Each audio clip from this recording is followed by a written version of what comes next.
We were all created for the sake of being the recipients of God's pleasure, God's good. So we spoke about this world is the highest level of living. The second half of it is the world to come.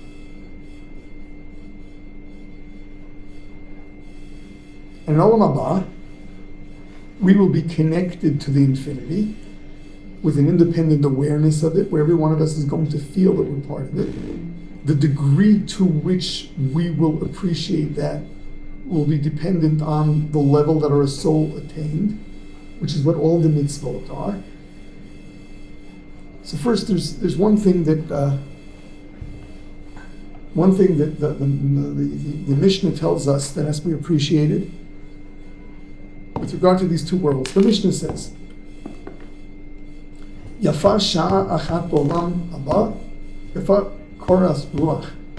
Sha'a achat koras ruach olam haba, mikol chayi olam hazeh. 1 hour, which literally means 1 moment, of pleasure in the world to come is better than this whole world. And then the Mishnah goes on. Yafa sha'a achat b'tshuva ma'asim tovim. 1 moment of tshuva and good deeds in this world is better than the whole world to come. How does that work? That doesn't make sense. So what the Mishnah is obviously telling us is that these are two different forms of existence. Each one is pleasurable in a way that the other one isn't. We have 2 stages in our lives in this world and our lives in eternity. Each one has a flavor of its own. The Torah life is giving us the highest level of pleasure in this world, the greatest quality of life in this world, and the greatest quality of life in the other world. And each one of them has something to offer that the other one doesn't. So then how can we say that Olam Haba is better? So let's understand. I think the greatest allegory, I mean the comparison is basically your working years and retirement.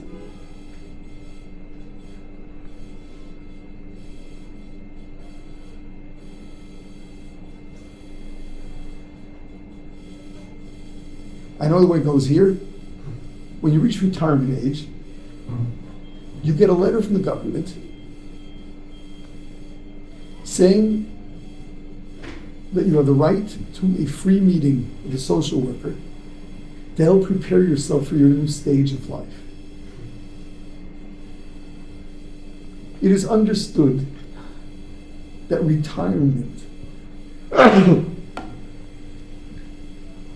the golden age, you don't have to work anymore. In so many cases, it deprives one of his desire to live. I mean, this is what you've been saving up for, right? Your old age.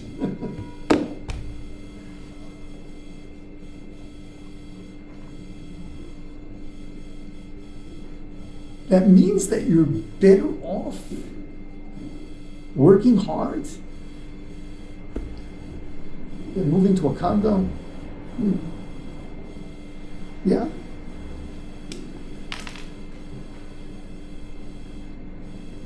The answer is that there's something great to each one of them, but they have to be handled right.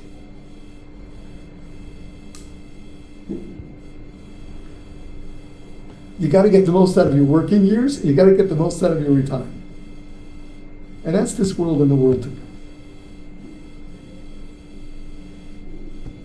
Work, struggle, challenge is exciting.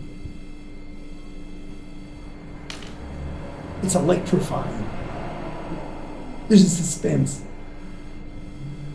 There's temptation that you win. Uh-oh, I lost. Now you gotta win again. And you're pushing yourself, and it's a struggle. And that's what makes it so fascinating. This is the world of work. You have to work hard. You have to learn to focus.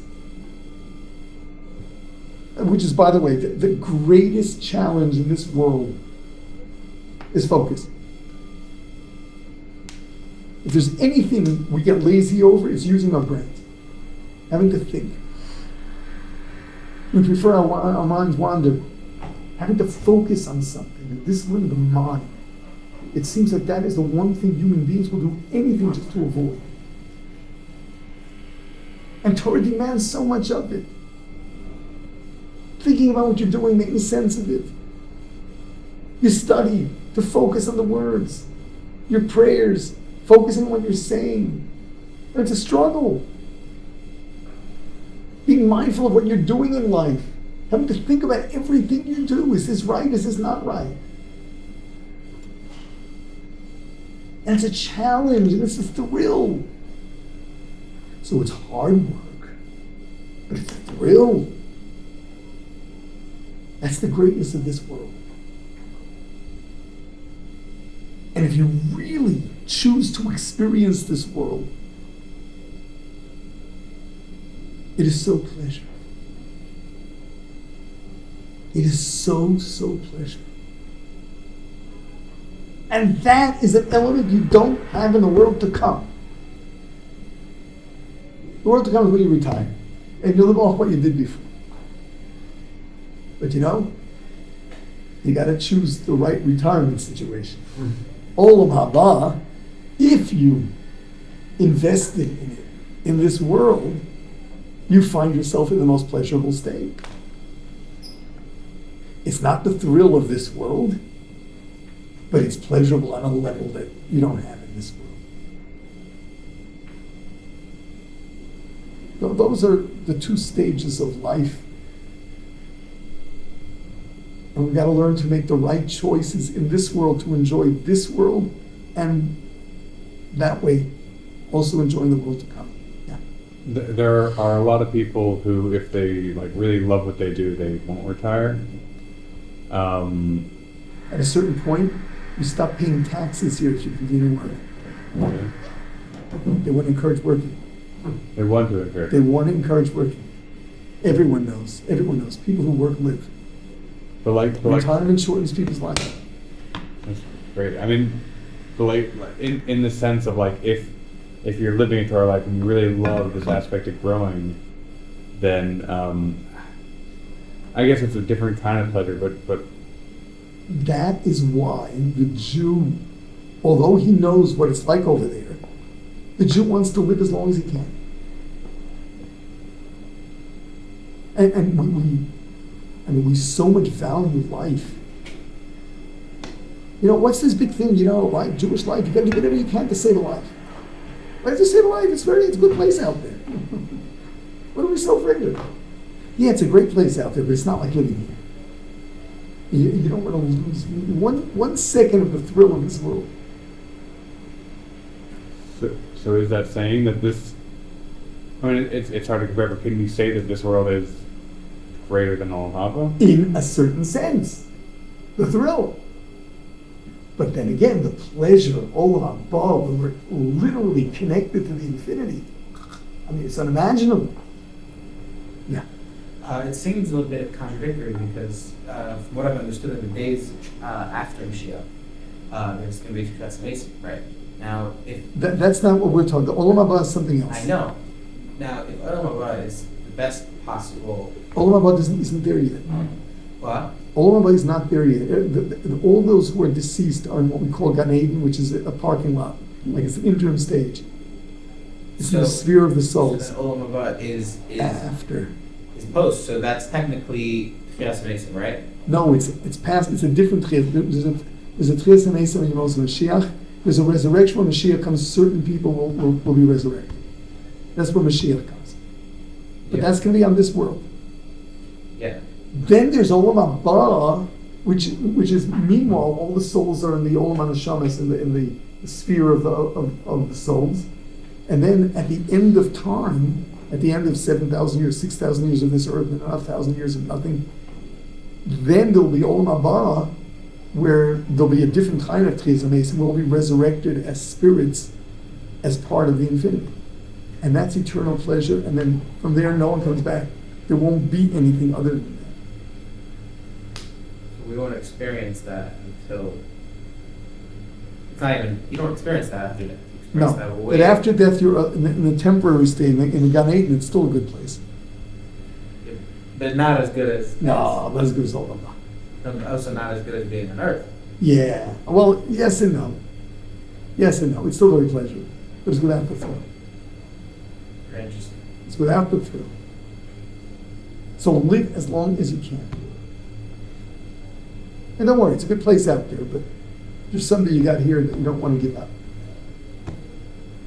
Okay, so now we have to talk about Olam Haba.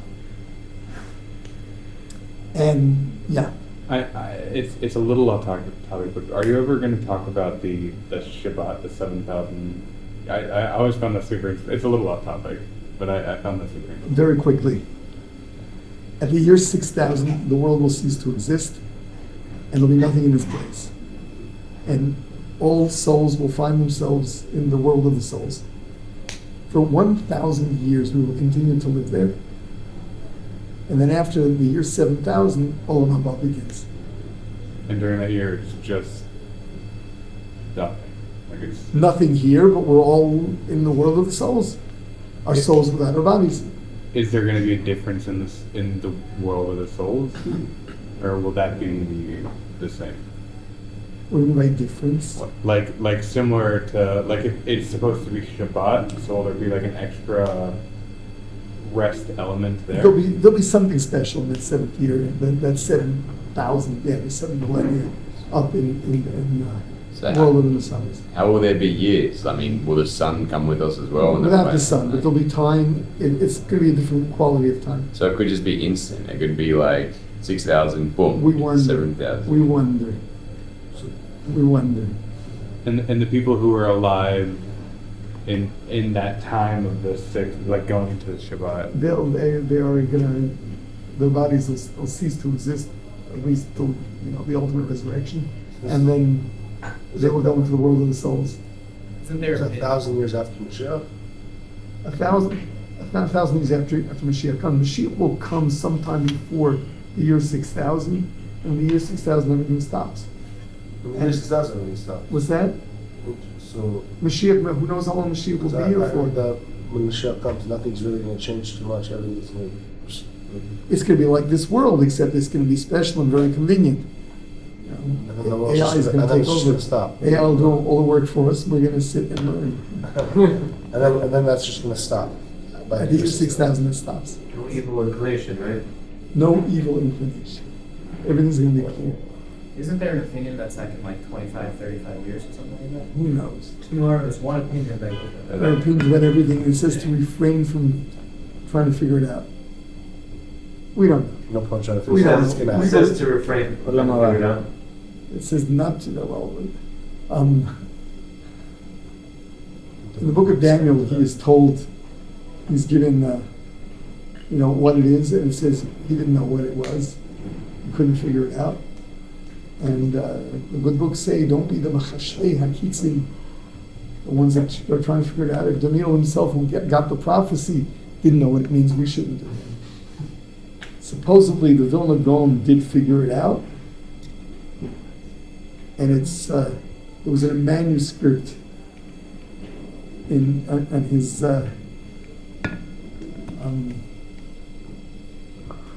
a manuscript to one of his commentaries on one of the Kabbalistic works, and for some reason that part of the page is gone.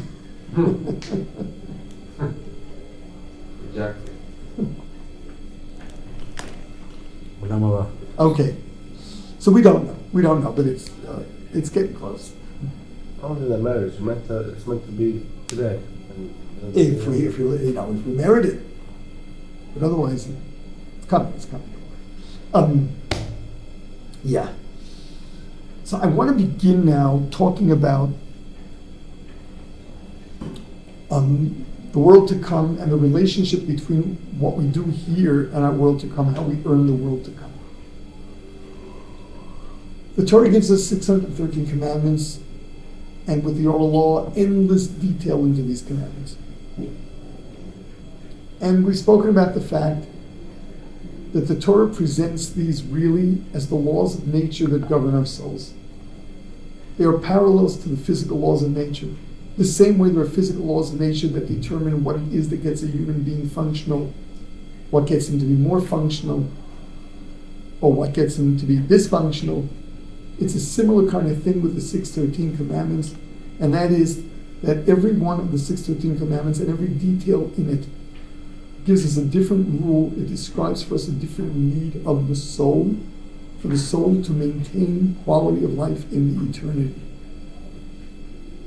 Which means the degree to which your olam haba, just what it will be, depends on what you did here.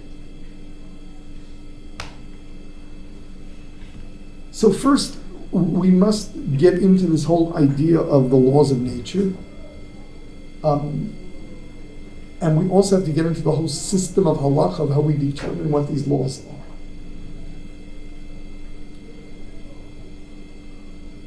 You see, when it comes to the physical laws of nature, they can be proven, because the results are physical. When it comes to the laws of nature that govern our souls, we have no way of seeing it in this world. It's only going to be in olam haba that it's all going to be obvious. But until that point, we don't really see what every detail of halacha does for us. So, for example, rabbinically, we are told that you're supposed to put on your right shoe first, but tie your left shoe first. What does that do for me? All right, it gives some structure, but other than that, there must be something more to it. We won't know till the world to come. So unlike the natural sciences, where everything can be proven, when it comes to the laws of nature that govern our souls, the proof is going to be when it's too late. We'll find out when we get there. We won't know in this world. So this is the system of halacha. But then understand what halacha is, because this is really, this is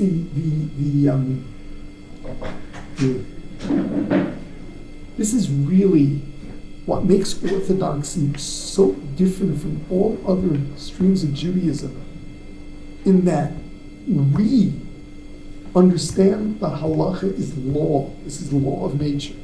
It is not tradition. It is not culture. These are the laws of nature that govern our souls. It is a science.